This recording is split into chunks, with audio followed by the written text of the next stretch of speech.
गति प्रबल पैरों में भरी, फिर क्यों रहूं दर दर खड़ा। जब आज मेरे सामने है रास्ता इतना पड़ा, जब तक न मंजिल पा सकूं तब तक न मुझे भी राम है। चलना हमारा काम है, चलना हमारा काम है। नमस्कार दोस्तों, स्वागत आप सभी का आपके अपने चैनल बेसिक नॉलेज में। दोस्तों, आप लोगों का वीकली टेस्ट 9 अक्टूबर को क्लास 10 का साइंस का होने वाला है, जिसमें दोस्तों इस बार आप लोगों का पैटर्न पूरी बदल गया है। जी हाँ दोस्तों, क्योंकि इस बार सिर्फ ऑब्जेक्टिव ही नहीं 10 ऑब्जेक्ट रहेगा, साथ ही साथ उसमें सब्जेक्टिव भी सवाल पूछ जाएंगे। 2 अति लघु उत्तरीय रहेगा, 2 लघु उत्तरीय प्रश्न रहेंगे और 2 दीर्घ उत्तरीय प्रश्न रहेंगे। चलिए हम लोग किस प्रकार के ऑब्जेक्टिव सवाल सब्जेक्टिव सवाल है उसको हम लोग देख लेते हैं। ऑब्जेक्टिव को तो आप लोग बहुत बता चुके हैं, एक वीडियो इस पर भी अपलोड कर चुके हैं ऑब्जेक्टिव पर। किस प्रकार का सब्जेक्टिव सवाल और कौन कौन चैप्टर से पूछेगा वो चलिए देख लेते हैं, ठीक है। और वीडियो को देख लीजिए, देखिए समझ जाइए।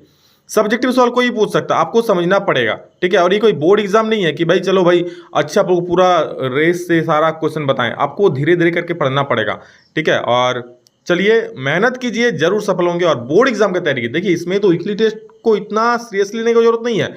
20 नंबर में से आपको एवरेज 18-19 नंबर 20 नंबर दे ही देंगे, ठीक है। इसमें कोई दो राय नहीं है, ये मिल ही जाएगा।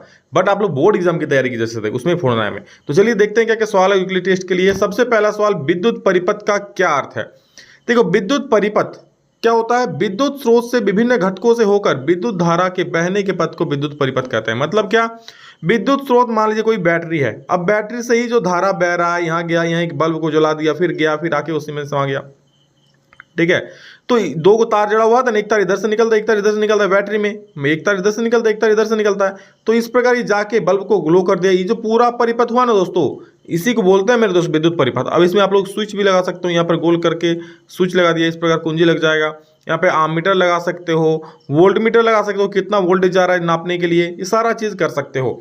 तो विद्युत परिपथ अगर बोले हम क्या है, विद्युत परिपथ क्या है? विद्युत स्रोत से यानी कि बैटरी से होकर, जो भी विद्युत स्रोत है, बैटरी है या चाहे जो कुछ भी है, स्रोत से होकर विभिन्न घटकों से होकर, विभिन्न घटक मतलब बल्ब से पास हो रहा है, आमीटर से पास हो रहा है, विद्युत स्विच से पास हो रहा है, इन सभी घटकों से पास होकर जो विद्युत धारा बहती है जिस पथ से, और इसी पथ को हम लोग बोलते हैं विद्युत परिपथ। आई बात समझ में? आगे बढ़ो। विरंजक चूर्ण का सूत्र लेके भाई साहब, बड़ा महत्वपूर्ण क्वेश्चन से, ऑब्जेक्टिव में भी पूछ सकता है, सब्जेक्टिव में भी पूछ सकता है, 1 नंबर में तो लघु उत्तरीय में पूछ देगा। तो याद रखना, बड़ा फेमस सवाल है, हर एक बार पूछता है। विरंजक चूर्ण यानी जिसको हम लोग बोलते हैं घर में ब्लीचिंग पाउडर। अरे घर में भाई कहीं फिसल होता है ना भाई, गिर के एकदम सुर करके गिर के पड़ जाते हो ना, फिर मम्मी बोलते हैं यही ब्लीचिंग पाउडर लेके आना, यहाँ देना है, तो जाके तुम ब्लीचिंग पाउडर लेके आते हो, जिसको विरंजक चूर्ण बोलते हैं, वहाँ दे देते हैं। एक गंदा सा स्मेल आता है, फिर वो जो होता है फिसलन हट जाता है। तो उसी का सूत्र होता है CaOCl2। Got it? ये बहुत महत्वपूर्ण है। आगे, चालक का प्रतिरोध को परिभाषित करें। चालक का प्रतिरोध किस कारकों पर निर्भर करता है? मतलब प्रतिरोध क्या होता है उसको सबसे पहले परिभाषित करने वाला है।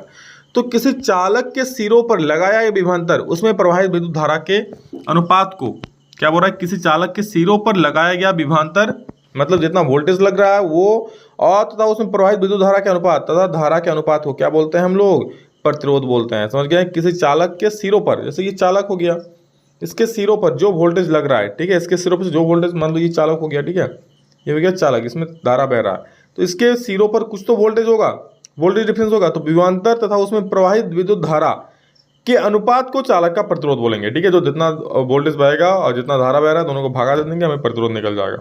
चालक का प्रतिरोध किस किस पर डिपेंड करता है? सबसे पहला चालक तार की लंबाई पर डिपेंड करता है। किस पर? चालक तार की लंबाई, यानी कि जितना लंबा तार होगा उतना ज्यादा प्रतिरोध होगा। अब सोचो, आपके घर से 10 किलोमीटर दूर से बिजली आ रहा है तार के माध्यम से, ठीक है, और तो क्या उसमें बहुत ज्यादा एनर्जी, बहुत ज्यादा प्रतिरोध होगा तार में। वहीं आपके घर के सामने ही बिजली स्टेशन है, आपके घर में बिजली आ जा रहा है, तो क्या उसमें कम प्रतिरोध होगा?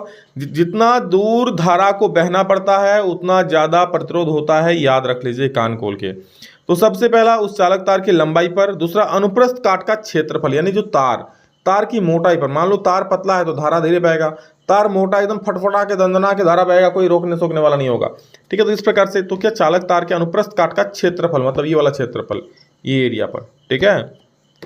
फिर चालक तार के पदार्थ की प्रकृति। अरे भाई किस चीज का तार है? लोहा का है, एल्यूमिनियम का है, चांदी का है। चांदी का है तो एकदम धुआं धुआं कर दोगे, आराम से बहेगा, ठीक है। लेकिन वही लोहा का ले लो, दिक्कत है ना। वैसे हम लोग आमतौर पर अभी एल्यूमिनियम का तार का प्रयोग करते हैं, तांबा के तार का प्रयोग करते हैं, ठीक है। तो तार पर भी निर्भर करता है किस चीज का बना हुआ है वो। Got it? अगला प्रश्न है दोस्तों, उदासीनीकरण अभिक्रिया किसे कहते हैं? 2 उदाहरण दीजिए। अरे उदासीनी मतलब उदासीन, मतलब उदास कोई ये नहीं है, उदासीनी मतलब न्यूट्रल अभिक्रिया। तो क्या होता है देखो, जब अम्ल तथा क्षार अभिक्रिया करके लवण और जल प्रदान कर देती है ना दोस्त, मतलब जब अम्ल और क्षार में लड़ाई होता है, अभिक्रिया होता है, धूम धाम धूम धाम द्रुम द्रुम, जब अभिक्रिया हो जाता है, ठीक है, तो क्या होता है, फास्ट लास्टली लवण और जल प्रदान हो जाता है। तो भैया लवण प्रदान हो गया मतलब उदासीन कर दिया, न्यूट्रल कर दिया, तो क्या हो गया, उदासीन अभिक्रिया हो गया। इसी को तो बोलते हैं हम लोग उदासीनीकरण अभिक्रिया। और एग्जाम्पल देख लो, जैसे क्षार है NaOH, सोडियम हाइड्रोक्साइड बोला था इसको, एक्वस यानी जल में घुली हुई है, और HCl यानी कि हाइड्रोक्लोरिक एसिड है, ये भी जल में घुली हुई है। तो क्या बना देता है, NaCl लरे सोडियम क्लोराइड बनाता है, लवण जिसका आप लोग खाते हो मिर्चा नींबू दे के, ककड़ी के मिला में या ककड़ी में मतलब खीरा में मिला के खाते हो ना, वही चीज़। NaCl ये भी एक्वस मतलब जल में घुला हो, और H2O मतलब लिक्विड जो जल होता है। ये एग्जाम्पल हो गया। चलिए अगला प्रश्न है, व्यंजक चूर्ण के दो उपयोग लिखिए। व्यंजक चूर्ण का दोस्तों दो उपयोग लिखने बोला है, मतलब ब्लीचिंग पाउडर का दो उपयोग। तो सबसे पहला उपयोग क्या, पीने वाले पानी को कीटाणु मुक्त करने के लिए प्रयोग होता है। पीने वाला पानी, देखते होंगे कभी कभी घर में जो पानी गंदा हो जाता है उसमें ब्लीचिंग पाउडर डाल देता है थोड़ा सा। कभी कुएं में पानी गंदा हो जाता है, अभी तो लोग कुएं का पानी नहीं पीते हैं, चापाकल का पीते हैं ना। बोले सर अभी कहाँ कुएं का पानी पियेंगे, पक्षी वक्षी आके लैट्रिन वैट्रिन कर देता है। तो क्या होता है, पहले के जाने वही कुएं का पानी पीते थे, तो उसको साफ करने के लिए उसमें ब्लीचिंग पाउडर डाल देते ताकि कोई कीड़ा मकोड़ा रहे तो साफ सुफ हो जाए। तो वही कीटाणु मुक्त करने के लिए होता है इसका प्रयोग। दूसरा, वस्त्र उद्योग में भी होता है। तीसरा, रासायनिक उद्योगों में उपचायक के रूप में, मतलब उपचायक मतलब ऑक्सीजन का एडिशन के रूप में, ठीक है। उपचायक मतलब जिसमें ऑक्सीजन जुड़े, क्योंकि CaOCl में ऑक्सीजन होता है, इसलिए इसका प्रयोग उपचायक के रूप में होता है। धोने का सोडा एवं बेकिंग सोडा का दो उपयोग बताइए। धोने का सोडा मतलब इसमें कपड़ा फीसते हो ना, पड़ाक पड़ाक मारते हो कपड़ा को, जो सर्फ लेके सर्फ एक्सेल हो गया, निरमा पाउडर हो गया, पहले इस्तेमाल करे फिर विश्वास करे, है ना, वो सारा चीज़ क्या है, धोने का सोडा है।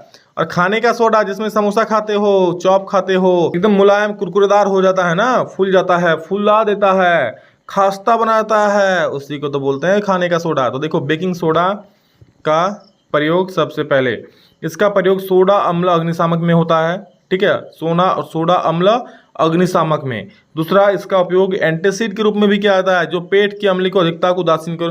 जैसे कभी कभी आप शादी पार्टी में जाते हो, 2 पूड़ी की जगह 10 पूड़ी खा लेते हो, भैया मिला है शादी पार्टी, इतना दिन बाद क्या नहीं खाएंगे, एकदम पूड़ी सब्जी एकदम मार देते, एकदम पेट फूल जाता है, पूरा खा लेते हो, और घर में हो जाता है आके अपच, खट्टा आने लगता है, डकार। तो क्यों, क्योंकि पेट में HCl अम्ल होता है हम लोग का, ठीक है, वो ज़्यादा रिलीज हो जाता है, और ऐसे में उसको फिर क्षार करना पड़ता है, तब जाके आपको मतलब कोई क्षारीय पदार्थ लेना पड़ता है, तो उसमें ये भी काम आता है। धोने का सोडा का, देखिए इसका सूत्र भी पूछ सकता है बेकिंग सोडा का, NaHCO3 याद रख लीजिएगा। धोने का सोडा का सूत्र होता है Na2CO3.10H2O, याद रखिएगा।